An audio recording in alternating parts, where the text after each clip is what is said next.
On long distance walks, it's never the big moments you remember most. Sometimes it's a single damp sock. Day 3 on the Isle of Man coastal path. This was the hardest day on our feet so far. 16 miles, sore legs, wet boots, and a reminder that kindness from strangers can completely turn a tough day around. We started the morning in Ramsey with a proper cooked breakfast, which was really needed.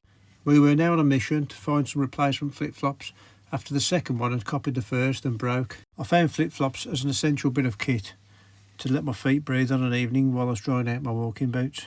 By now we were settling into the practicalities of a multi-day hike. Daily blister care, sore legs, and Laura was grateful for her trekking poles. The walking today was hard.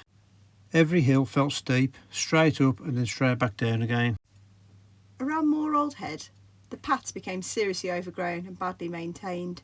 This part of the coast is deliberately left rough and undeveloped, and it felt wild and slow, like proper adventure mode. Somehow, after squeezing through a kissing gate near Maughold, I lost a sock. It had been drying on the back of my pack. We just stopped to chat to a couple of bird watchers, hoping to spot puffins. This stretch of coastline is known for seabirds. When Lee looked up and noticed it was gone, they were brand new, so I was annoyed. We did laugh, because at that point, what else can you do? The couple took my address and said if they found it, they would post it back to us. We honestly expected to never see it again, but after finishing the next loop on the coastal path, a car pulled up beside us. It was them. They had found the sock and driven back to return it. Another 5 minutes and we would have been back off the road and missed them completely. It sounds such a small thing, but on a tough day, that kind of thing really means everything. At the top of the hill, near Maughold Head, we came across a series of bird sculptures quietly scattered across the landscape. Artwork inspired by the seabirds that live along that stretch of the coast. And the tram, the Manx Electric Railway, passing us along the coast. The railway's been running since the late 1800s, and seeing it glide past while we walked felt like a small connection between old and new ways of travelling this island. By the time we reached Laxey, we were hobbling. My knees were hurting, Lee's feet were in pieces. But the campsite was amazing. Spotlessly clean showers, a really well-stocked campus kitchen, pots, pans, even a food sharing box. Day 3 was a challenge, but it was also the day it really started to feel real. We weren't just walking anymore. And sometimes all it takes to get you through it is a bit of human kindness.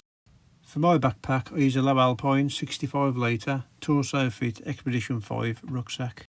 It had a really big top lid pocket, an extremely comfortable waistband strap. It had a really good adjustable back for comfort and a built-in waterproof cover.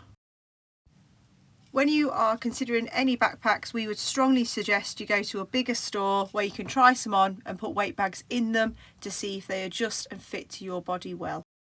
For this adventure, Laura used the Osprey Wren 65 women's trekking backpack.